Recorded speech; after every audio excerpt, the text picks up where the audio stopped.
बच्चा समझकर जब देवर को शिवानी ने अपने बिस्तर पर सुला लिया, फिर उसने शिवानी के साथ जो किया उसे सुनकर आप सभी के होश उड़ जाएंगे। शिवानी के पति विक्रम दूसरे शहर किसी काम से जा रहे थे।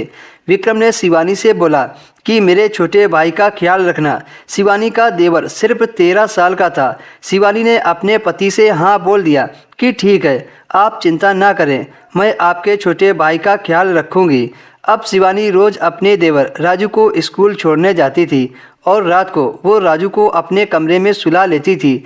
जब एक दिन शिवानी की मुलाकात राजू के टीचर से हुई तो वह यह देखकर डर गई, क्योंकि वो शिवानी का पुराना आशिक था। वह घर वापस तो आ गई, लेकिन ये बात शिवानी के देवर को पता चल गई और उस दिन से वो शिवानी को ब्लैकमेल करने लगा कि वो अपने भाई को बता देगा। अगर राजू की शर्त शिवानी ने नहीं मानी, शिवानी समझी कि वो उससे पैसे मांगेगा या फिर कोई चीज़, लेकिन शिवानी की तो जान ही निकल गई थी जब उसने मुझसे कहा था। शिवानी की शादी को अभी चौथा महीना ही हुआ था। उसकी ज़िंदगी बहुत ही हंसी खुशी गुजर रही थी। शिवानी अपने घर में सिर्फ 3 लोग ही थे, शिवानी और शिवानी का पति विक्रम और उसका देवर राजू।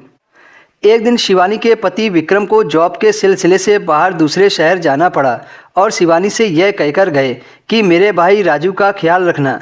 शिवानी ने भी कह दिया था कि ठीक है, वो अपने छोटे देवर का ध्यान रखेगी, क्योंकि राजू अभी बच्चा था और शिवानी को बच्चे ज़्यादा पसंद थे। शिवानी खुद उसे स्कूल छोड़ने व लेने जाती थी, लेकिन वह इस बात से अनजान थी कि अब वो बड़ा हो रहा है। लेकिन विक्रम को ना जाने क्या परेशानी थी कि वो इस बात को नोटिस ही नहीं करते थे कि उनका भाई अब बड़ा हो रहा है, उसे खुद अपना ख्याल रखना चाहिए।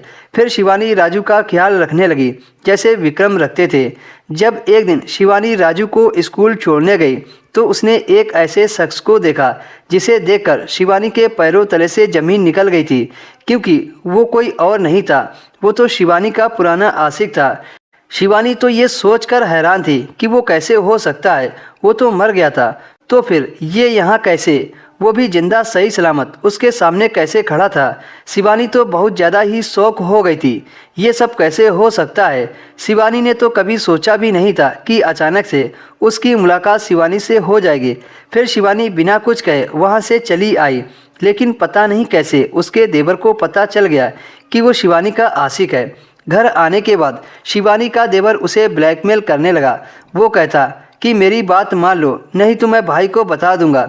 शिवानी ने सोचा कि ये तो छोटा बच्चा है, ज़्यादा से ज़्यादा पैसा व चीज़ मांगेगा, लेकिन जब उसने एक रात अपनी ख्वाहिश मुझे बताई तो मैं सुनकर दंग रह गई। मैं तो उसे बच्चा समझ रही थी, वो तो अब बड़ों से भी आगे निकल गया था। राजू ने कहा, भाभी आज मुझे अपना खुला शरीर दे दो, मैं बहुत दिनों से इस चीज़ के लिए तरस रहा हूँ। शिवानी ने जैसे ही बात सुनी तो उसने अपने देवर को तुरंत धक्के मारकर कमरे से बाहर निकाल दिया और विक्रम के आते ही उसने सच सच बता दिया कि उसके भाई ने मेरे साथ क्या किया था। दोस्तों, अगर इसके आगे की कहानी अगर आपको और चाहिए तो कमेंट करके ज़रूर बताएं।